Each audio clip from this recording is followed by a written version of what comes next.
So I'd like to welcome everybody to the CHEST Users Town Hall meeting, and because it's still COVID time, it's a virtual town hall. And I'm Joel Brock, the CHEST director, and I'd like to thank everybody for coming today. Hey, after a quick welcome here, the agenda is here on the screen.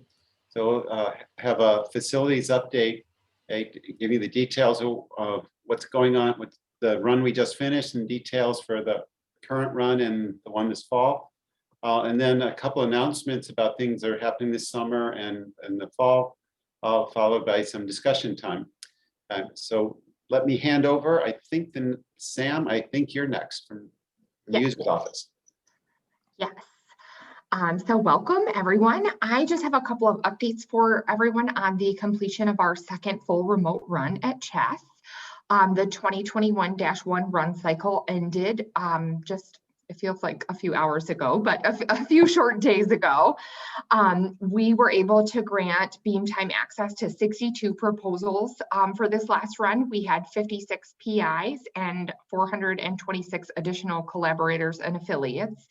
While that number sometimes seems astronomical when we're in person, it's a huge whoa for us when we're remote as well, because a lot of these users were still setting up all sorts of accounts that we were never making before for them. So working with our IT office on that, it really is a real team effort here for us. We are still sending out remote surveys. They look a little bit different than you're probably used to, but we are so thankful for the feedback.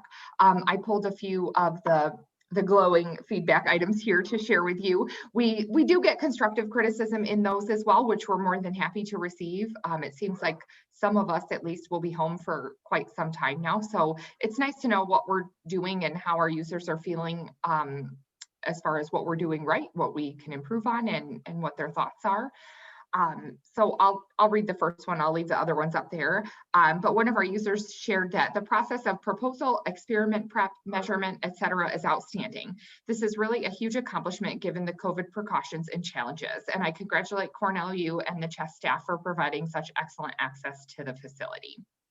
So this kind of feedback really means the world to us. We have done everything we can to get as many people the most productive beam time that we can. So we love hearing that everyone feels supported and that they're still able to run their experiments, because that's what makes us happy to be here. And I think I have one more. Oh yes, I have some very exciting news.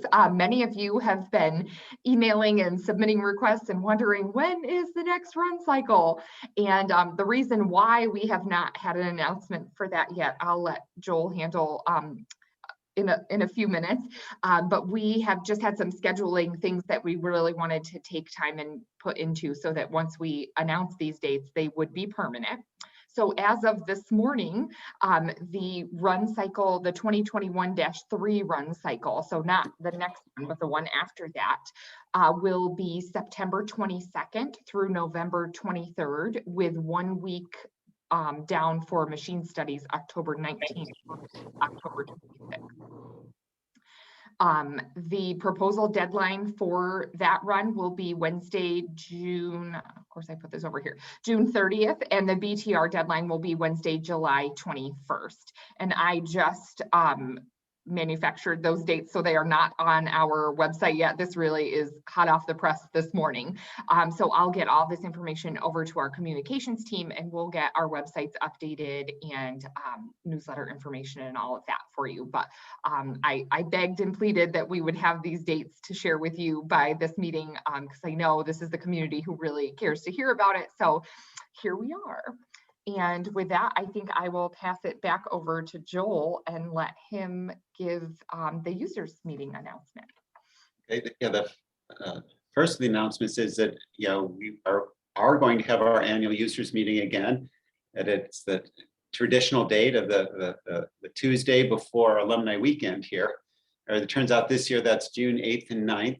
It will be a virtual users meeting again, just like last year. But it will, like last year, we will go ahead. There will be plenary sessions, poster sessions, and workshops adjacent to it. And we're just putting the agendas together now and the programs together. But please put a hold on your dates in your calendar for June 8th and 9th. and it's going to be marvelous. It's going to be okay. So everybody hold that, and if you could one more slide. We are also working on, talked about this a little at the last town hall and in the newsletters, but we're beginning a strategic planning process we're calling Chess 2030. And the basic idea is to imagine, what will chess be like in 2030? And what will science be like? What will our tools and capabilities be like? And so so we can get ready for it. And so we're just kicking off a series of workshops. Right now we have order 12 planned and ready to go. So it's a huge effort. And that each of these workshops will generate a white paper, which relates to either the operation or construction of additional chess beamlines to address typical science topics. These will be, you're going to receive many emails and ads about these. As you can see, a whole slew of them up there on the screen. These are not sure these are final titles yet, but they're good titles that they may get wordsmithed slightly. And dates and stuff are still being jockeyed around a little bit as we try and coordinate with meeting organizers and speakers and so on to maximize things. But all this is going to take place in roughly early summer, May, June, and July. So hoping that as many people as possible can attend as many workshops as possible and contribute. It's going to be really wonderful. It's going to be a big job, but I think it's going to be an incredibly exciting, energizing thing to see all this come together and hear all the great science people want to do. So keep your eyes and ears open. There will be much, much more of this coming through, and really invite everybody to participate. And it's going to be great. So that, I think, wraps up the brief announcement section of the town hall. And so the majority of the time now is devoted to answering questions and comments from the users. So I guess if Sam, I'll let you watch. Are there? Well, I was going to, let me stop here so I can see the questions when they come in. I was going to ask you if you wanted to address the fall run and what we think that might look like as far as in-person users. I have to consult the Oracle. That's a really excellent question. So I'm going to just randomly speculate, not randomly. The things I'm about to tell you are my best guess as better or not true. So let me preface this as saying that right now, Cornell has not changed its access rules at all through spring semester. And I do not expect them to change while the students are still here. So that will take us right up till the 1st of June. And so I don't, the chess access rules won't change before then. And the university has indicated that it's planning on going back to being at full density in the fall. And so what that tells me is that sometime between the 1st of June and the middle of August, so that we will be moving from roughly 50% on-site density up to 100%. And I'm sure there will be some social distancing and mask wearing involved, and they're carefully monitoring vaccines and so on. The provost at a town hall, university town hall last week, actually presented a vision where he was hoping we would be back at 100% and pre-COVID-like conditions. And that was dependent on the amount of vaccine usage on campus. So that was his most optimistic vision. If we don't hit herd immunity, then it would be 100% density with lots of masking and so on. What he did not address was allowing visitors to campus.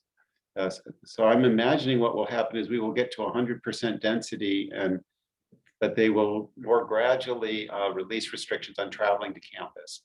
That's his thing. So first, they will want to ensure that the students are here and safe and so on. So I'm guessing that sometime in the fall, we will be able to have full density on the experimental floor, and that so for the CHESS staff and for people with Cornell University appointments will almost certainly be able to be on the floor. And then sometime over the fall, a gradual transition in where we're able to bring in more and more users. But this is just me guessing right now. So I hope that's the future. But I think there's a really good chance that sometime this fall, and certainly by January, well, okay, I didn't see the pandemic coming. If we don't continue on this trajectory, that we're headed to getting back to full density and back to normal travel. Oh, but it's going to take a little while. So bear with us. We're going as fast as we can.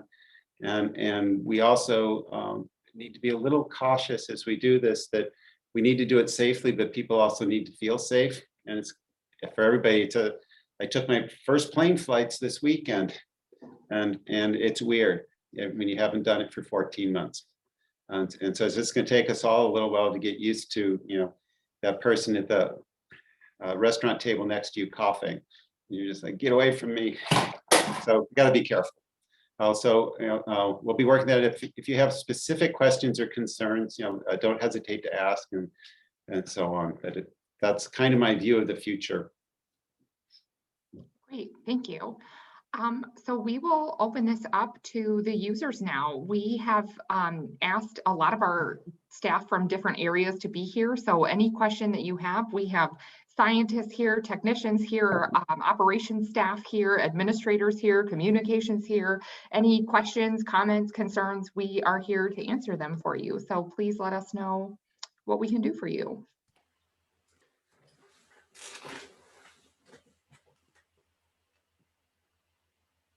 Joel, I have a question, actually. Is COVID research and a proposal that is submitted for COVID research still given preference for the next run?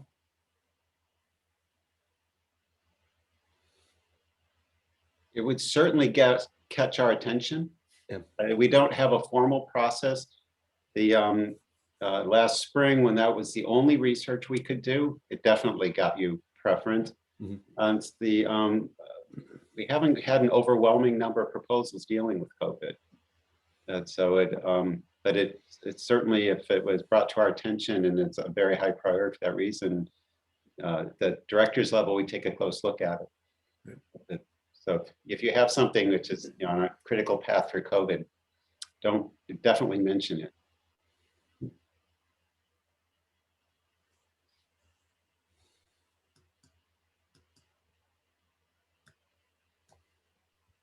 A very quiet bunch here, Joel. We must have done a good job giving them all the information they needed. Or I've confused them so much they don't want to admit it.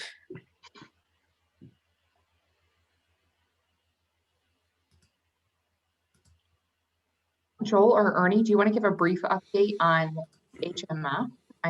I was alluding to that in that being our scheduling concern around the run. So maybe a brief update on where we are with that and why we might be able to say our September dates are final. Ernie would love to do that. Joel would love to do that. Now, well, I don't want to take the thunder away from a user meeting talk that I'm preparing. But some of you know that CHESS was awarded a large grant to build a new beamline. It'll be Sector 5. It'll go right out the building, gone. So in order to build the beamline, we actually need the university to add on to our existing Wilson Lab facility. So in parallel with thinking about a new beamline, we're also thinking about a new building, believe it or not. And so as soon as I say new building or civil construction, you should be thinking it can be rather disruptive to our schedule. And so Joel and I and a bunch of other people are working very hard to make sure that that is not the case, that we do not disrupt things. But if any of you were CHESS users in year 1999, you might remember when the G-Line building was added to Wilson Lab. And what that involved was the summer shutdown, which is normally 2 months long, it became 4 months long. And so if 2022 is our construction period, there might be a longer down in 2022. We don't know that yet. So for now, I probably shouldn't have said anything, but I know people are curious, so I thought I'd say something. Hmm. Joel, correct me. Yep, no, just that we're still trying to figure out whether it will be the summer of 22 or the summer of 23. So that, and hence the question of trying to align the beam time to make sure we still deliver all our beam time every year. And that then affects all the other down periods during the year. That should be a very exciting time for the next several years. The net result was that Chess will be about 50% bigger when we're done. And room for greenfield beam lines in addition to that magnetic field beam line. So it's it's very, very exciting. And, it's going to be a busy place around here.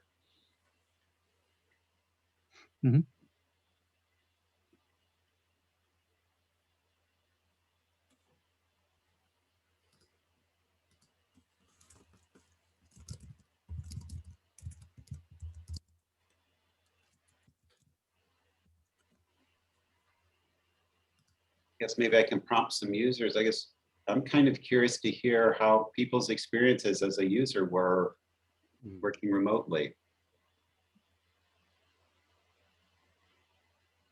Let's see. We did get one question just in, Joel. I'll let you answer this one. If the user understood correctly, there is an effort to allow visitors to CHESS. Are you going to require any proof of negative test or proof of vaccination?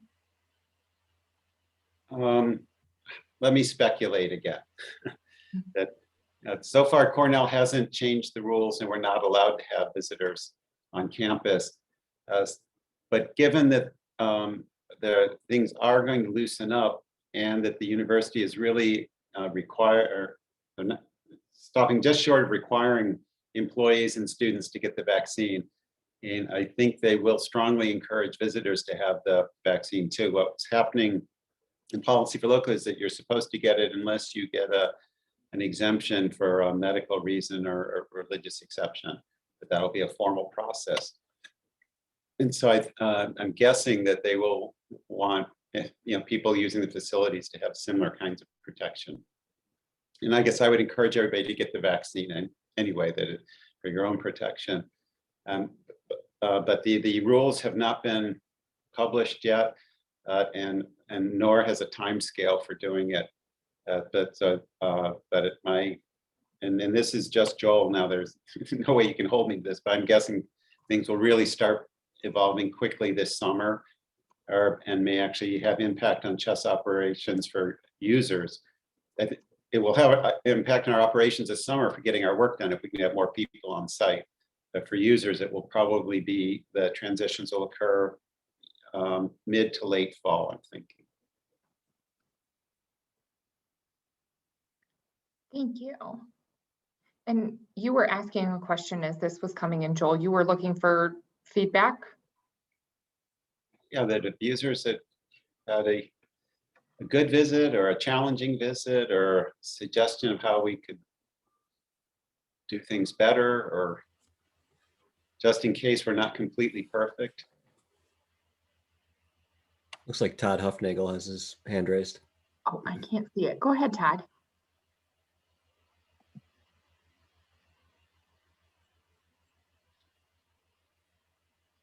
I don't know why I can't see it. Don't.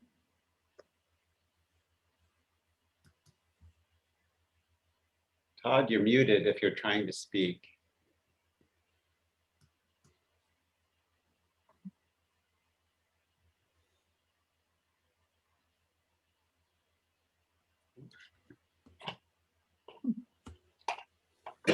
Okay, well. Classic. We can probably let everyone have back a little bit of time in their schedule, but we just wanted to say thank you to everyone for, oh, there's Todd. Were you able to unmute, Todd? We would love to answer your question. Or you can type your question in, Todd. Oh, you may have just gone. Oh. Okay, well, we'll touch base with Todd. I think we meet with him in a week or two here anyway, so we'll make sure we get his question answered. If anyone thinks of anything they'd like to ask anyone on our team after this, please don't be shy, don't hesitate. I'm probably the easiest point of reference to get a message to everyone. So you can email Megan and myself at chessuseroffice@cornell.edu, and I'm happy to answer your question or send it to an able body who is better apt to answer it for you. But we just wanted to say thank you all so much for being so flexible with us and helping us learn and grow through this remote process. We have really learned a lot about our own staff and our own abilities in working from home and all the juggling that has happened. So we're thankful to be here to serve all of you. Thank you, everybody. And look forward to seeing you here Thanks. sometime very soon, I hope. Bye.